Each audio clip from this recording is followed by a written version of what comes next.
Bonsoir et bienvenue dans l'invité de la rédaction de Médien TV. Nous sommes le 15 mai, une date clé car on célèbre la journée internationale des familles. La famille, un sujet qui rassemble, un élément central de notre vie. La famille est la première communauté à laquelle nous appartenons et joue un rôle déterminant dans notre développement personnel, social et émotionnel. Premier lieu d'interaction sociale, une famille peut être un lieu de soutien, de réconfort, de refuge et d'amour, mais elle peut aussi être le théâtre de conflits, de tensions et de difficultés, ce qui peut engendrer des complexes ou un frein dans la sociabilisation à l'âge adulte. Il y a des familles traditionnelles, monoparentales, recomposées ou encore adoptives. Dans cette émission, nous allons explorer les divers aspects de la famille, son évolution dans le temps et les défis auxquels est confrontée cette structure vivante dans notre société moderne. Nous allons également aborder des questions clés telles que l'impact des technologies sur la structure familiale, les effets de l'inflation sur la vie de famille ou encore la communication intrafamiliale. Et pour en parler, nous avons avec nous sur le plateau le docteur Rahma Iraqi. Bienvenue, vous êtes psychologue et formatrice en soft skills. C'est un plaisir de vous avoir avec nous sur le plateau. Merci pour l'invitation, tout le plaisir est pour moi. Alors, première question, à votre avis, quel est l'intérêt de célébrer cette journée internationale de la famille ? Tout à fait. Alors, comme vous l'avez dit en introduction, la famille, c'est ce premier pilier de la société. Donc, c'est le premier pilier où se développe l'individu. C'est son premier environnement social, donc il est très fondateur et incontournable. Donc cette journée, c'est l'occasion de rappeler justement non seulement le rôle de la famille, mais les rôles, car elle a plusieurs rôles, comme vous avez cité, le rôle de la protection de l'enfant, un rôle aussi social, en plus bien sûr du rôle économique et biologique, bien entendu. Comment a évolué la famille ? Alors effectivement, il existe non pas un modèle de famille, mais plusieurs modèles. Si on voit l'évolution, donc comme vous avez cité, en fait en 2023, nous assistons effectivement à une transformation du modèle familial. On est passé avant. Donc chronologiquement, il y avait auparavant la famille étendue. Donc les familles où plusieurs générations cohabitent ensemble. Donc la cohabitation aussi bien de grands-parents, de parents, de petits-enfants et ces échanges intergénérationnels qui habitaient sous le même toit. Par la suite, vers les années 50, on a assisté donc à la famille nucléaire. Donc c'est plutôt papa, maman et les enfants. Et actuellement, donc, nous assistons à, c'est-à-dire on observe des nouveaux modèles, comme par exemple la famille monoparentale, les familles recomposées. Donc c'est des nouveaux schémas, on va dire, qui émergent un peu dans la société. Et qu'est-ce qu'on peut dire de la famille aujourd'hui au sein de la société ? Quelle place elle occupe exactement au sein de la société ? Alors la famille, justement, elle a toujours occupé un rôle central et ce rôle, je dirais, il continue de perdurer et il est d'autant plus important dans une ère où il y a effectivement pas mal de turbulences, de fluctuations, car la famille est le lieu de transmission de valeurs et on sait bien qu'actuellement nous avons vraiment besoin de ce lieu où il y a justement cette filiation des valeurs telles que la solidarité, le respect, le courage. Donc ça commence au sein de la famille pour avoir ce modèle-là au sein de notre société. Et qu'est-ce qu'on peut dire de la communication intrafamiliale en général ? Comment ça se passe, les échanges, les relations entre parents, enfants, fratries ? Comment ça se passe et quel impact ça a sur l'enfant, son évolution et sur la famille au sein de la société ? Alors, je dirais incontournable, et je ne sais pas si le mot est suffisant, elle est vraiment fondamentale. Car justement, lorsqu'on apprend à communiquer, et notamment à s'écouter au sein de la famille, on transpose cela, c'est-à-dire dans notre vie en dehors, par exemple à l'école, au travail, etc. Et on sait bien que la communication est fondamentale dans le sens où on apprend à s'exprimer, on apprend à s'écouter, à exprimer nos émotions et à développer justement toutes ces notions d'empathie, c'est-à-dire d'expression des émotions, enfin des notions qui se révèlent encore aujourd'hui. Vous avez parlé des soft skills, effectivement, qui se révèlent incontournables même pour les adultes en milieu de travail, en milieu des entreprises et professionnelles. Donc c'est au sein de la famille que ça commence. Tout commence au niveau de la famille. Tout à fait. Et de quelle manière, puisqu'on observe aujourd'hui l'apparition, enfin pas l'apparition, mais plutôt le développement accéléré de la technologie, les réseaux sociaux, Internet, on commence à regarder, quand on regarde des séries ou même dans des modèles familiaux, des enfants, des frères et sœurs qui sont chacun dans sa chambre, chacun sur son téléphone, ou des fois au sein de la même table en train de dîner ou déjeuner, et chacun sur son appareil technologique. Qu'est-ce qu'on peut dire justement de l'impact de cette technologie donc, sur la vie familiale ? Tout à fait. Alors effectivement, nous assistons à l'émergence justement, c'est-à-dire de la technologie et au fait qu'elle s'impose dans notre quotidien, que ce soit au niveau justement de la famille, au niveau scolaire, au niveau professionnel. Donc la technologie est un fait et maintenant, la grande question, c'est comment on fait usage de cette technologie. Donc bien sûr, ce qui est important, c'est de sortir de cette dichotomie de cette vision un peu manichéenne entre la technologie, est-ce que c'est bien ou pas bien. On ne peut pas nier, c'est-à-dire tous les avantages de cette révolution qu'est la technologie qui s'est imposée dans notre vie. Maintenant, comment on l'utilise, quelles sont les règles à mettre en place pour justement tirer bénéfice et éviter justement les risques et les dérives de la technologie. Donc, par exemple, à titre d'exemple, on voit bien que la technologie, c'est-à-dire tend à effacer un peu les frontières qu'il y a justement, par exemple, entre vie de famille, monde et vie professionnelle, par exemple, ou bien pour l'enfant entre vie de famille et vie scolaire. Et on a très bien vu ça, notamment lors de la crise sanitaire, où c'était vraiment le pic un petit peu de cet effacement de frontières. Et donc, c'est important en fait de se poser la question de comment je vais continuer à maintenir mon équilibre vie de famille, par exemple, vie professionnelle ou bien vie scolaire.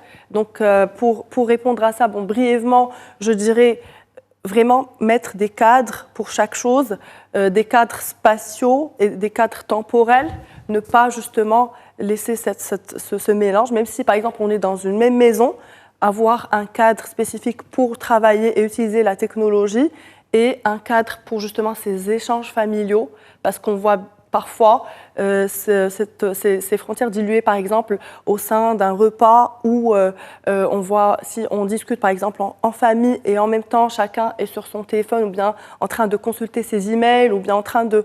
Donc là, il y a cet effacement de frontières. Donc c'est important, je dirais, de mettre un cadre et de mettre des limites. C'est très important. Donc ce cadre, il doit être général. Il est applicable tout autant pour les parents que pour les enfants, n'est-ce pas ? Absolument. Car effectivement, ça commence, je dirais, par les parents, car c'est-à-dire l'exemplarité est un concept fondamental aussi au sein de la famille. Donc, les enfants sont un petit peu les imitateurs et répètent un peu ce qu'ils voient à travers leurs parents. Donc, effectivement, pour être plus crédible, il faut d'abord être soi-même, c'est-à-dire appliquer soi-même ces règles-là. Et effectivement, ça contribue à tout un équilibre qui est très important, car l'équilibre justement entre vie professionnelle, vie familiale, c'est quelque chose c'est-à-dire de très important pour la santé mentale et la santé en général. Vous parlez beaucoup d'équilibre, c'est un mot que j'entends beaucoup depuis tout à l'heure. Justement, comment les parents peuvent aider les enfants à avoir cet équilibre au niveau des écrans, principalement au niveau des écrans? Tout à fait. Alors effectivement, je parle d'équilibre, c'est vraiment le mot-clé, on va dire, à savoir, on utilise la technologie avec modération.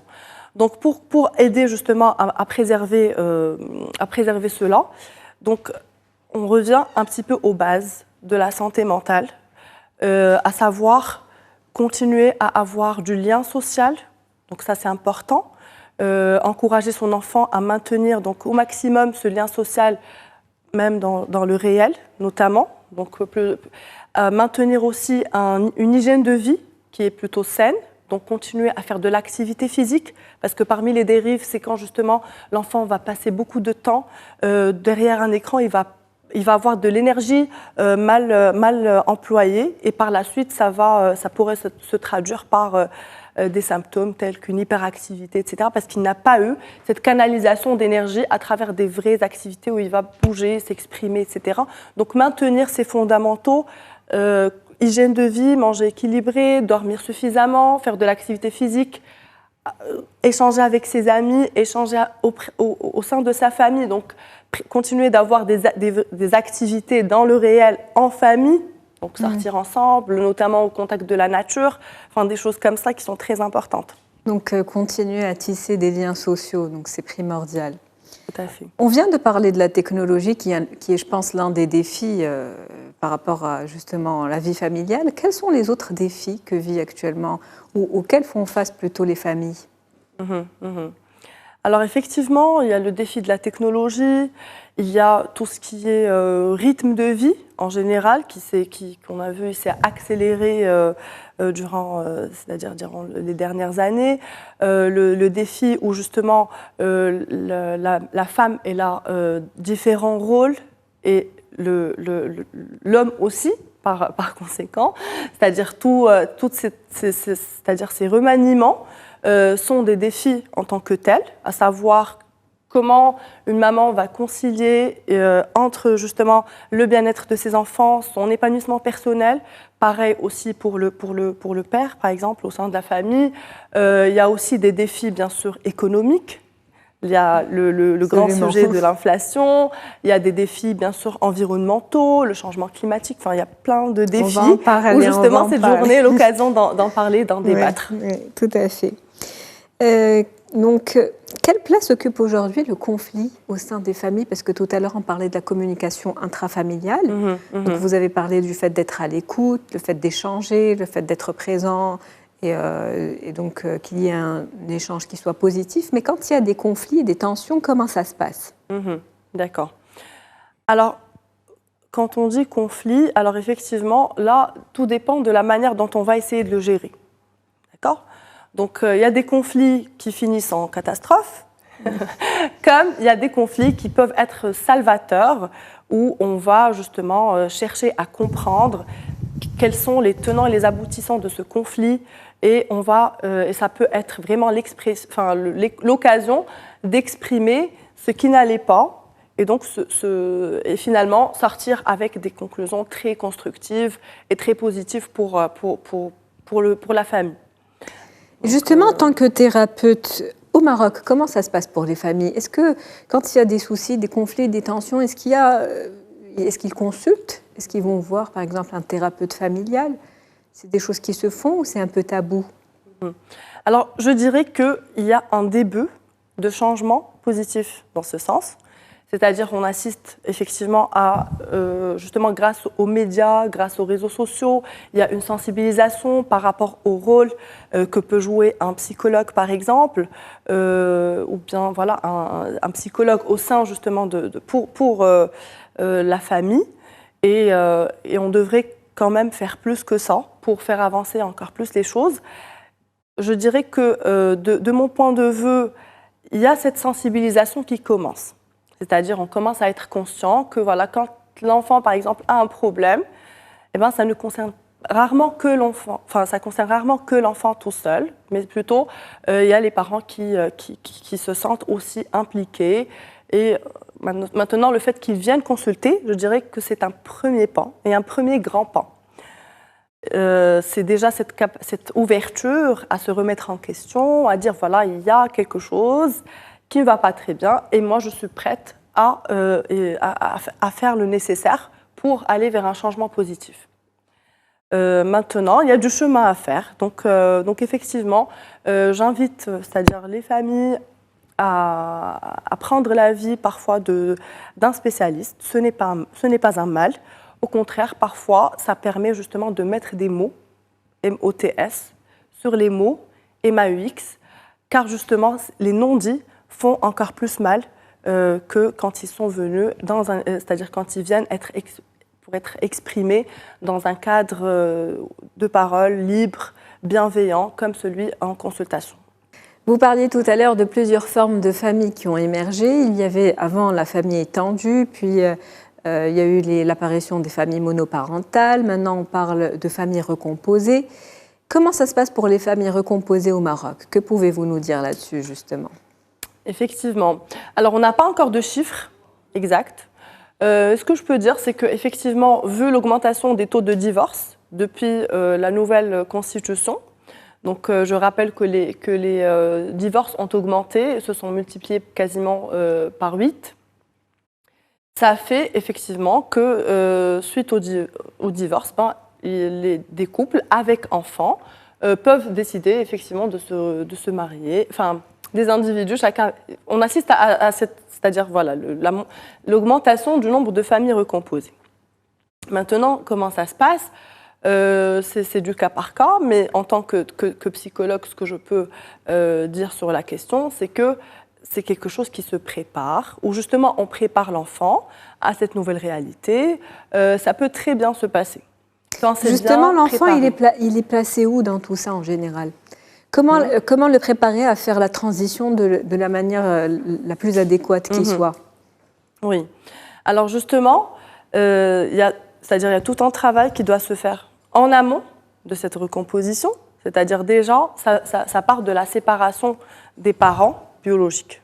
Donc déjà, on doit bien préparer l'enfant à ce moment-là, on doit bien lui expliquer, bien sûr, lui donner cet espace de parole que je citais auparavant, on l'écoute, on est à l'écoute de ses émotions, et puis tout est question de comment c'est présenté à l'enfant. Donc parfois, c'est-à-dire les divorces en tant que tels peuvent mal se passer pour l'enfant. Pourquoi?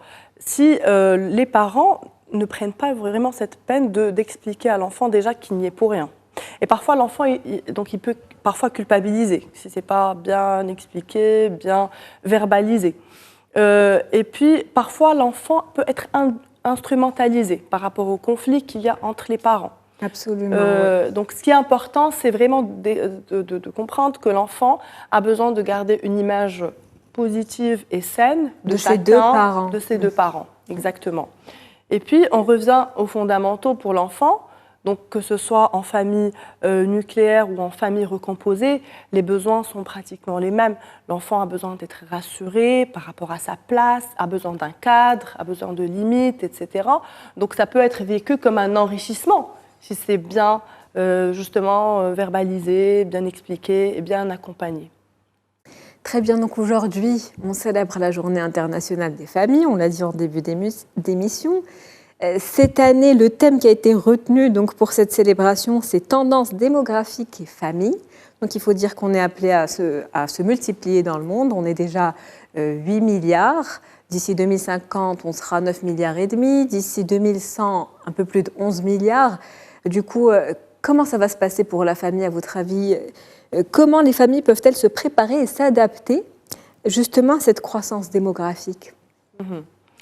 Alors effectivement, depuis, on va dire, le XVIIIe siècle, XIXe, il y a eu une montée en flèche, c'est-à-dire de la démographie, et ça s'est quadruplé en l'espace de 100 ans. Maintenant, si on voit de plus près, effectivement, la tendance est encore à la hausse, mais le rythme, déjà, il est en train de ralentir. Donc je ne suis pas spécialiste de la démographie, mais ce que je peux dire, c'est qu'effectivement, on observe néanmoins une baisse du taux de natalité un peu partout dans le monde. Et c'est une tendance qui a commencé depuis les années 60. Donc depuis la Révolution 68, depuis effectivement le mouvement féministe, depuis tout simplement la contraception, il y a eu cette tendance un peu de contrôle du taux de natalité. Parce qu'auparavant, effectivement, il y avait familles nombreuses, une dizaine d'enfants par famille, etc. Et par la suite, ça a commencé à baisser. Et là, on est à une moyenne de 2,5 un peu partout dans le monde, à quelques exceptions près, avec quelques exceptions. Ça change des familles à 8 ou 9 personnes. Tout à fait. Maintenant, parlons, parce qu'on arrive au terme de l'émission, et j'aimerais quand même qu'on aborde l'aspect économique des couples, la bourse, au final, l'inflation, vous en parlez tout à l'heure. Comment l'inflation impacte-t-elle la famille, le choix de famille, aussi la taille, finalement, de la famille?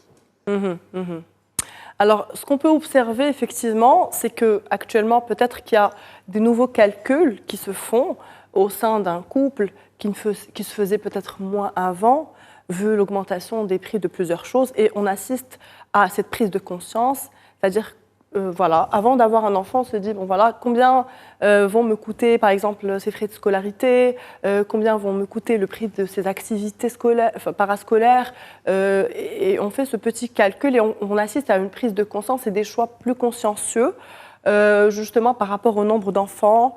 Après, peut-être que je généralise, ça dépend des villes, ça dépend des contextes un peu... mais voilà, il y a cette tendance où voilà, on calcule un peu combien va nous coûter l'enfant. Peut-être qu'on ne calculait pas ça auparavant autant. Maintenant, vous avez une prise de conscience. Non, on arrive à la fin de l'émission justement, mais on retiendra qu'il y a une prise de conscience générale qui est en train de s'établir et c'est peut-être une bonne chose pour la suite, on verra. Donc, on arrive à la fin de cette émission. Merci Rahma El Arqi. Merci à vous d'avoir accepté notre invitation, d'avoir été avec nous. Je rappelle que vous êtes psychologue et formatrice en soft skills. Donc, c'est la fin de cette émission. Merci à vous, chers téléspectateurs, de nous avoir suivis. Restez avec nous et on se retrouve demain pour aborder une nouvelle thématique.